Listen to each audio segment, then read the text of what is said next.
to meet you. Well, how am I doing? Let's see. Today I went through hopeful. I need to call my mommy. That down to maybe a little bit of hopeful by the end of the day. So we can talk about all of that. It's me there, fixed it.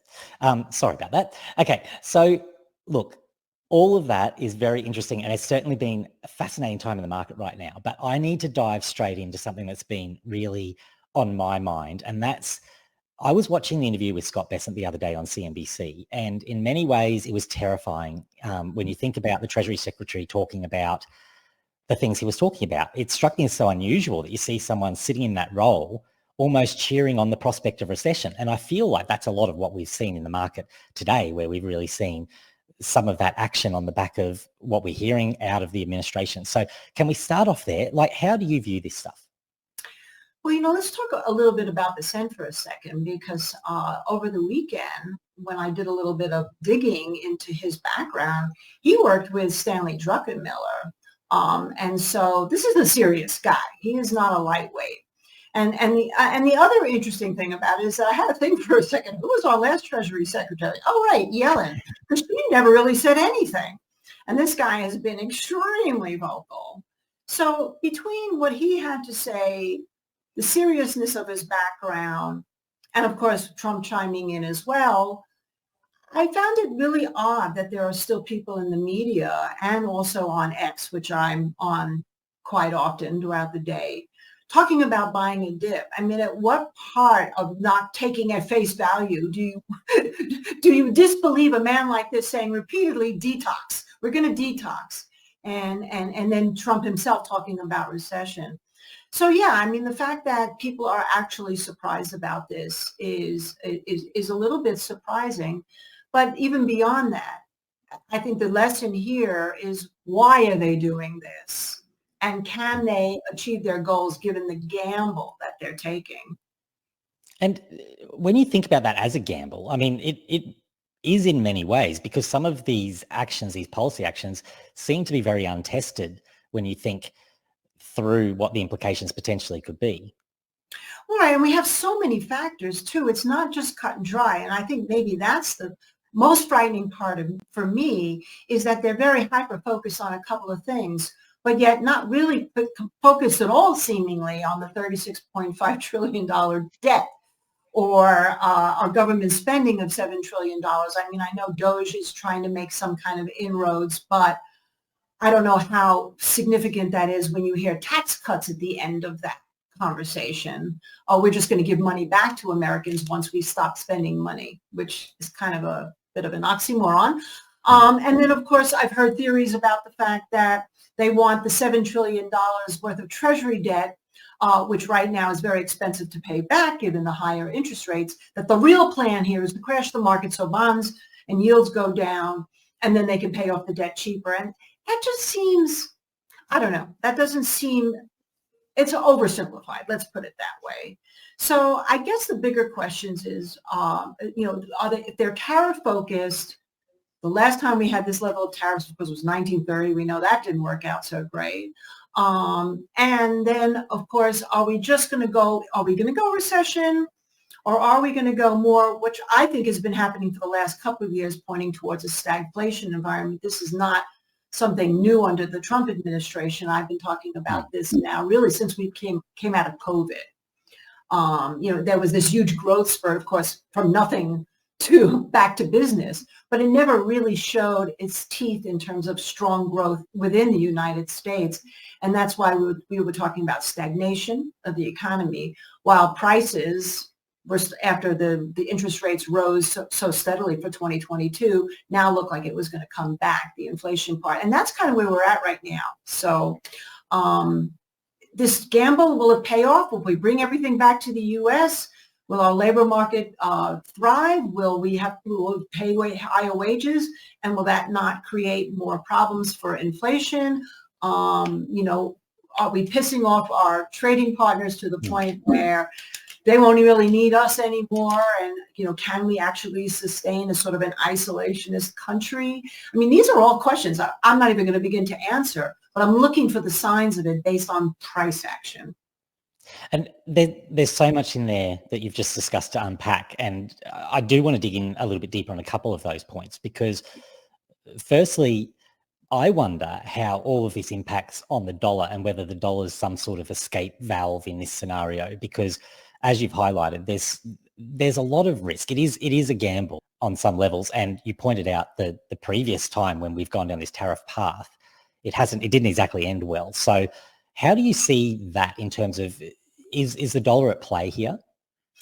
Absolutely. And I think that may be, well, today it stabilized a little bit, which was good because it looked like it was free falling. But then I was remembering last year, it did trade down to around, if you're looking at DXY, around 103.50, which is kind of where it's stabilizing from right now. So it's possible that the initial reaction was this fear that the dollar was going to become completely unraveled as foreign currencies and emerging markets and China were going to do much, much better. And of course, that's become the recent narrative. But it is possible that that might be our first sign that we could be a little bit overdone here, as if the dollar does indeed stabilize. Will that bring a little bit more confidence back into investing into the United States? Because it seems like money's been piling out as a result of that. And of course, if it doesn't stabilize, Chris, then we have to say, well, what happens if this thing starts crashing under this 103 level? You know, what happens when it gets down to 100? And what does that mean in terms of our status in the world? Because we know that China, Russia, Middle East, and now European countries are kind of pissed off. And that leaves the question, is this deglobalization good for us or not? And that probably leads me to the next question in my mind around the debt. And you've highlighted this a lot, that it is a big problem, and it seems to be a problem that is not necessarily getting the focus that it deserves right now. How does that play in when you're talking about everyone else getting pissed off, for lack of better terminology, right?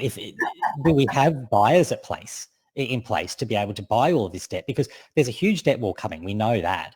Who's buying all this? Well, that's part of the problem, right? You know, for years we relied on a country like China to buy our debt, and I think that may be one of the reasons why, when Trump is discussing China, he's been more conciliatory than aggressive, as he's been with Canada and Mexico, which I guess he feels he can bully more readily. China, not so much, because he's, you know, realistically, and this is where actually having a mind like Vicent in the room is somewhat comforting to me, because I'm assuming that part of the goal is that this will emerge stronger, and we will emerge in better trading position with our import exporters that we've been dealing with, China being a big one. So, we're hoping that this doesn't happen, where all of a sudden all these different countries, particularly China, stop buying our debt. In fact, start selling off our dollar, not taking our treasuries. Now you're talking about a major collapse. And quite honestly, maybe this is the rose-colored glasses person that I am, really. I don't believe that's going to happen. I've actually been taking like calls from hysterical relatives and friends in the last couple of weeks. And no, don't worry, I mean, yes, you should have risk control in your accounts, but I would not worry about the United States defaulting. I don't think that's going to happen. Because at the end of the day, I assume you would think they just continue to buy the debt themselves. I mean, we end up back in a quantitative easing regime. Is that how you would imagine? Like, ultimately, it can't fully collapse. Is that how you think about it? Well, we do buy most of our debt ourselves. The U.S. is the biggest buyer of our own debt. And, I can't say, and I saw in your background that you're an economist, right? Don't hold that against me. No, but I would be more curious to know. I mean, I am more of an armchair economist, because I can see things just as a human being who's been in the markets for a long time. But I would never, ever call myself an economist to the level of somebody who actually is one. So maybe you could put a little context on that in terms of what would happen if the U.S. is the only country, or at least the major country, and that's just balloons of buying our own debt back. Is that sustainable? Well, while the US dollar remains the reserve currency, it is sustainable. That's, I think, the problem. And that's why when I'm asking those questions around the partners and people getting pissed off, like that is a real concern to me. I wonder if that part of the policy has been thought through, because when you talk about like the trade war retaliation, I think we're probably on the same page that when we think about Mexico and Canada and China in terms of the tariffs, we're probably looking at the wrong thing, because it's not the immediate tariffs and the consumer goods that are going to be the problem. To me, it's that debt. Yes, absolutely. So, right. So you brought it round to the dollar as the world's reserve currency. And, it's funny because 2 years ago, I was all about BRICS and the threat of BRICS. And then I kind of let that go when the dollar seemed so stable over the last couple of years. So maybe that conversation comes back, and maybe it's just that I don't even want to entertain, in essence, the thought of the dollar losing its status as the world's reserve currency. And, of course, I also think about Bitcoin, because maybe all currency eventually is going to go away in terms of fiat currency. And perhaps, this is where maybe if it's not Bitcoin, some other coin we don't know about, but I still would bet on Bitcoin more than anything as being potentially the currency. And I'm not talking about in a year or two, but maybe 10, 15 years from now. So this all could be this just huge sea change that we older timers have trouble wrapping our heads around. But maybe that's the reset that's really needed, is the manipulation of the dollar and all the printing of dollars and other currencies through the years. Look where we're at as a result right now. And I need to stick here on Bitcoin for a little bit longer, because I'm a big Bitcoin maxi. I love it. I love the concept. I love what it does as a trading asset. It's a great asset to trade. What's your thoughts around this at the moment? Because we had such positive news come out, and we've had some of the worst sentiment I've ever seen over the last week. Unbelievable, those factors offsetting each other. How are you thinking about Bitcoin right now from a trade perspective? Well, what's so interesting is, and I'm in your camp, Chris. I am very pro decentralized currency, peer-to-peer networking, blockchain technology, the whole thing. And coming into this year, I thought, well, we saw 108,000. I thought maybe it was possible to get 125. So I felt that, okay, close enough. We got over 100.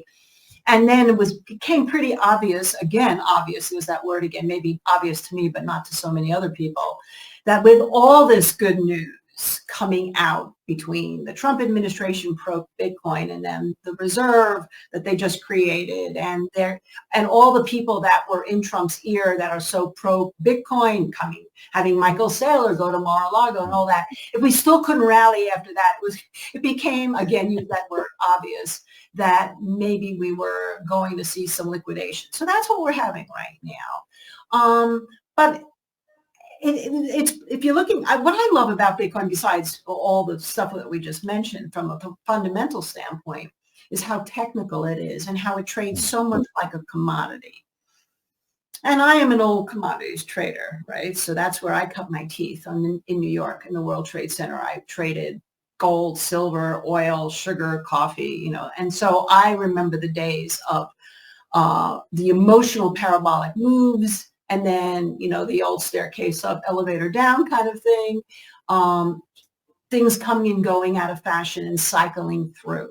And that's how I look at Bitcoin right now. So we had the parabolic move, now we're getting more of the liquidation. So the question is, where does it find footing? So I thought today was interesting, actually, because the low since like November was 78,197. I think I wrote that down. And then it broke it today briefly and closed above it. So that actually made me a little bit hopeful that maybe the bleed is over, but we would have to do a little bit more than that, obviously. And I think today's high, when I say today, considering it trades 24 hours, but what I saw in one bar day was like 84,000. And I thought, okay, if we held 77, 78, that low of November, and now we're turning around and we can get back over 80 to 84,000, maybe the worst is over. And if people get that, if that herd mentality switches from it's over to, oh my God, maybe this was just, some liquidation, I think it can go back up very quickly. If it doesn't do that, I still think I think we're close to the lows right here. I really do. And I know that's bold. But I think 74, 75,000 is where I would start to get interested in nibbling a little.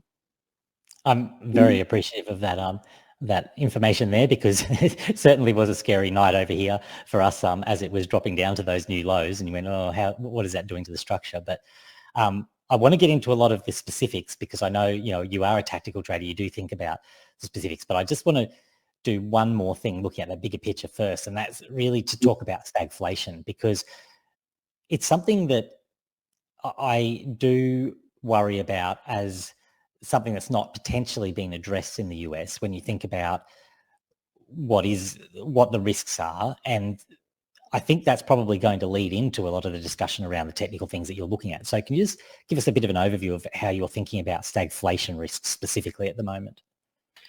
Well, I think it could be a speed bump to recession, but if it turns out to be something more sustained, basically it's exactly what we're seeing right now. When you look at all of the economic statistics that have come out over the last, not just several weeks, but several months, the contraction in manufacturing, the wild prices are going up. Now the labor market, obviously, a lot of people are very interested in this week's jobless claims, because now the government jobs could start hitting the numbers, even though the unemployment last week didn't look that bad. There's been the trade deficit, we're still importing so much more than we're exporting.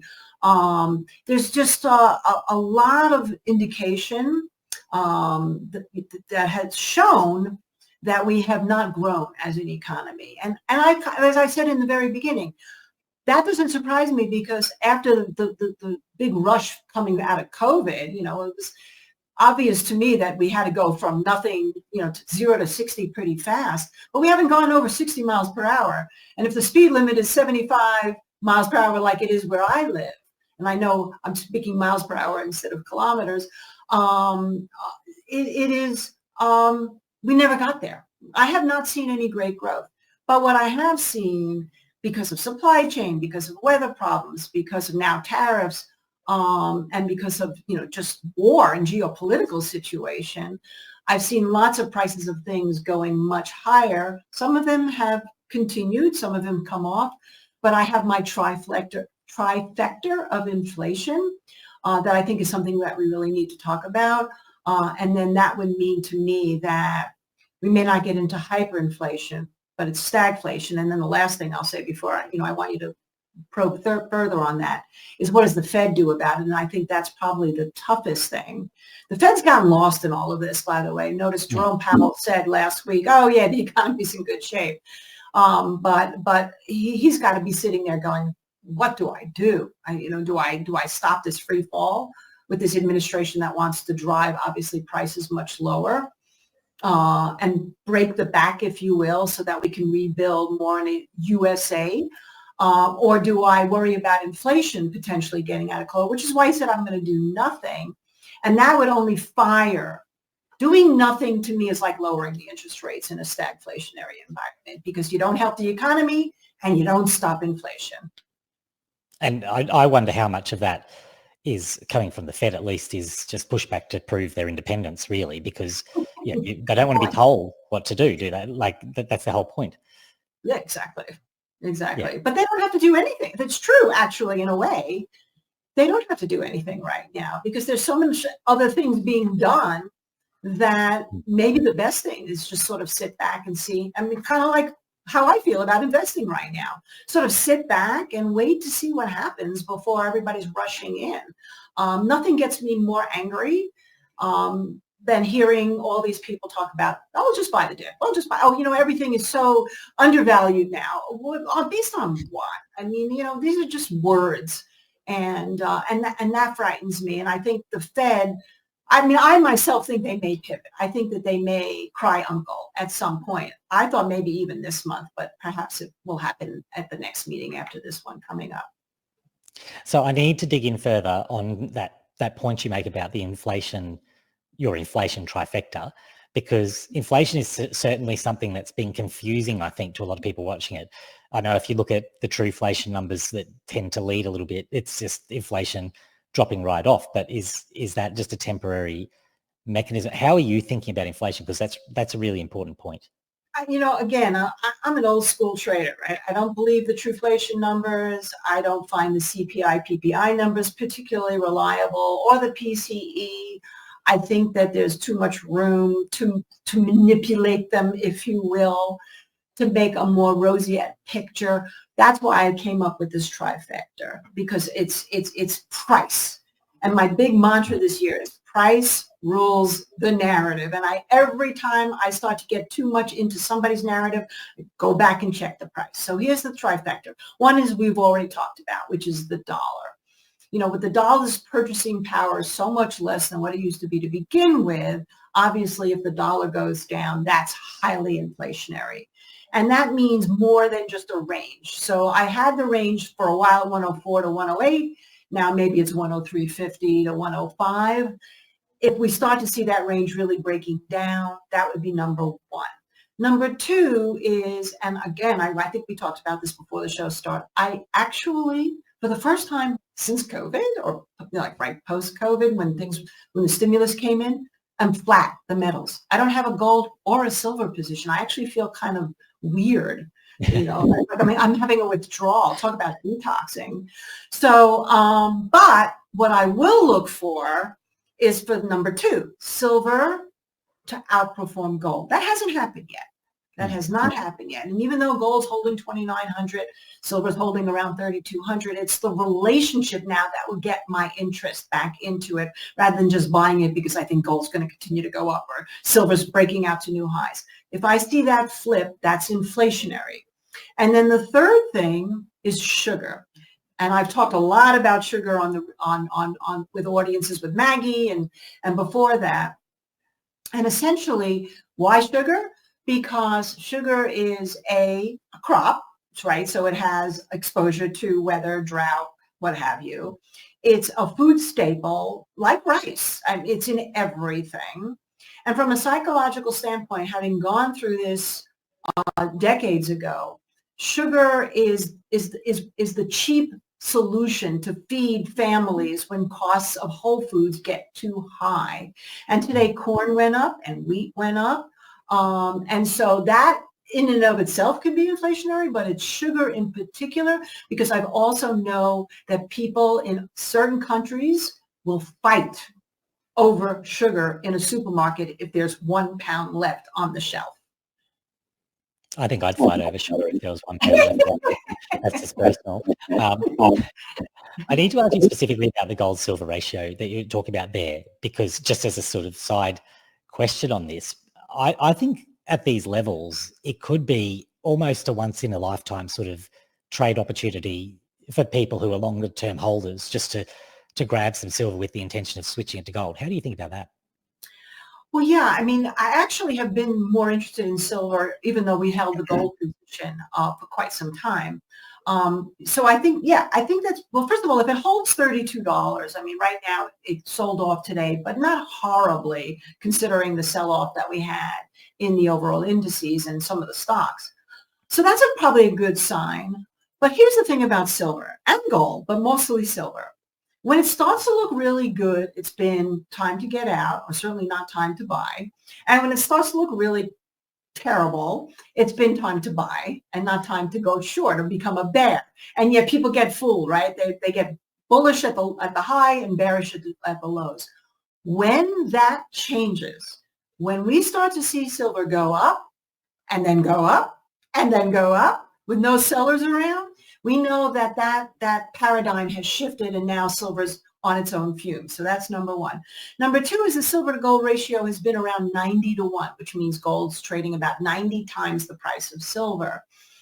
80 is kind of like my number in my head right now. We start to see that relationship break down under 80. And in 1980, by the way, speaking of 80, in 1980, the ratio went down to 17 to 1. So that shows you how much room we have for silver to go up versus the gold. That doesn't mean gold collapses. It just means gold stagnates and silver goes, phew. So that would be the other thing, is if it breaks 80 in terms of that ratio, and that's an easy thing to find out, a lot of places will show a chart of what that ratio is. That would be a second signal. Yeah, wonderful. Now, look, I need to wrap this up, not right now, but I need to get to the most important thing for me, which is the way you think in terms of frameworks. I really love that, because it's so important, I believe, to be able to make consistent investment decisions correctly, that you're following some sort of framework. You talk a lot about your economic modern family. I know people who are watching this will have heard of that before, but I would love for you just to give us a bit of a breakdown of that again, because I just think it's so important, that framework that you use. Maybe a bit of an update on where we are in that, and if you can then lead that into some of the key sectors that are involved and how you're seeing it at the moment. Yes, and I hopefully leave people a little bit with some of my rose-colored glasses on their nose, because the economic modern family has always been, well, I shouldn't say always, I created it, but since the creation, been my guide, because it's the small caps as the grandfather of the U.S. economy. And if you think about it, that's logical. The whole tech boom, as fun as it was, I never really was convinced showed that we were in a growth economy, because grandpa's been lagging, I call him grandpa, for a long, long time. And that ratio got really stretched. And that's why all the analysts came out and said, oh, the market's going to broaden out. It's all about buying value stocks. It's all about buying small caps. Well, they're not feeling so good right now. But what's interesting about IWM, and I like to talk about the ETF, is I look at the daily, yes. I look at the weekly, yes. But I look at the monthly chart.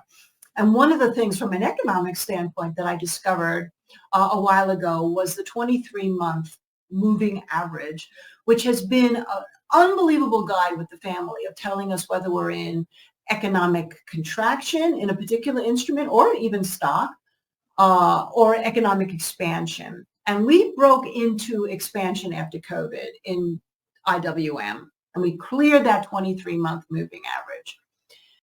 Today, we're on it, right? We're on it. So that's number one. Number two is retail would be the second most important thing to me in terms of the family. And I've got other members. We won't talk about them all because we don't have time, but I want to talk about four. Okay. So granny retail, obviously I call her grandma. That's just kind of after my own grandma, who walked with a cane until she went into a supermarket or a department store. Then she would, throw that cane away and walk. Great. Because we do get an adrenaline rush out of spending money. We love it, right? And it's 70% of the GDP. So that was my first clue, by the way, that we were going to have this massive sell-off, the most recent sell-off, because retail broke down first. But now also sitting under the 23-month moving average. But it's March 11th? What's today? The 10th. So, 11th here. Yeah. Okay, 11th there. Right. So that means we still have 2 weeks. If we can get back over that 23-month in the retail sector, and IWM can hold around this 200 level, and XRT would be really between 70 and 72. We don't want to break 70, but if we can get back over 72, that's where that 23-month comes in. Then I actually think I could pretty much be maybe one of the first to say the worst is over. If it doesn't, forget it. Then that's granny can also put the nail in the coffin if it breaks down under 70.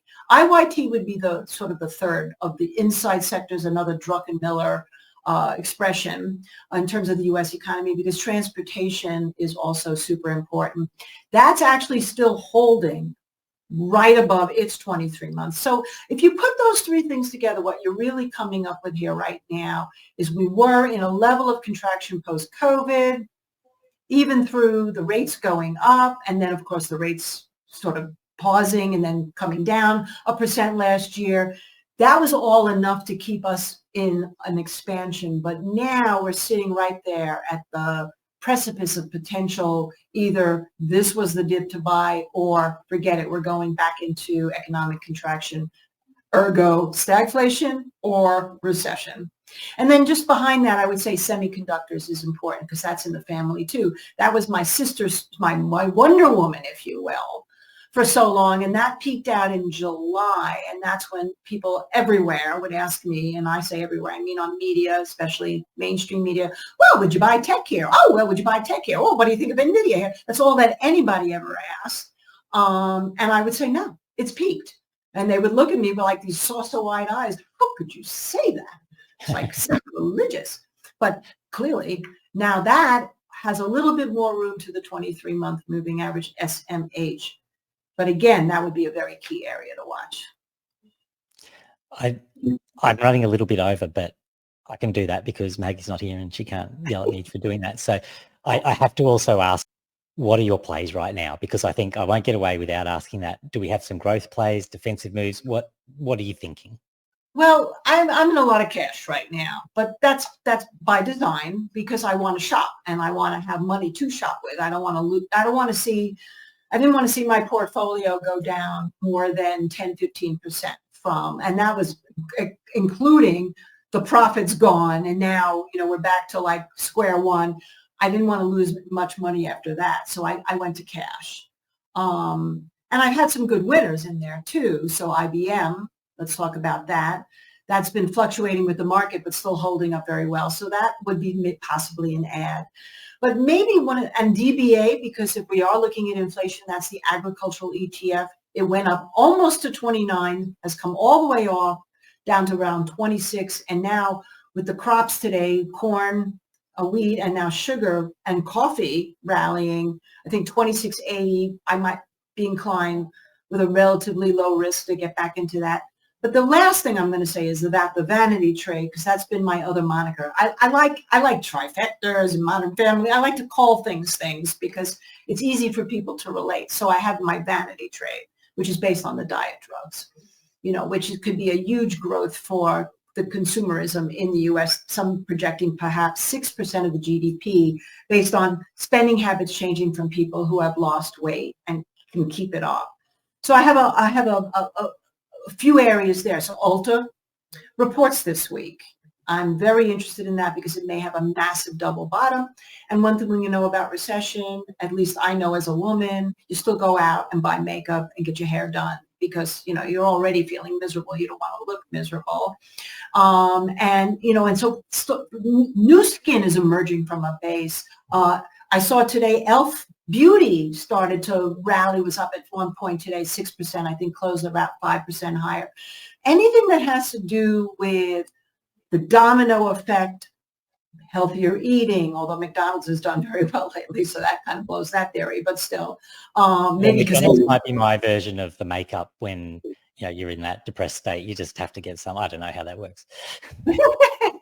Well, McDonald's, I think, had a lot to do with eggs because they didn't raise the price of their Egg McMuffins.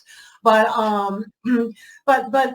no, but seriously, even Match.com has been holding miraculously well through this sell-off, and it was such a beat-up stock.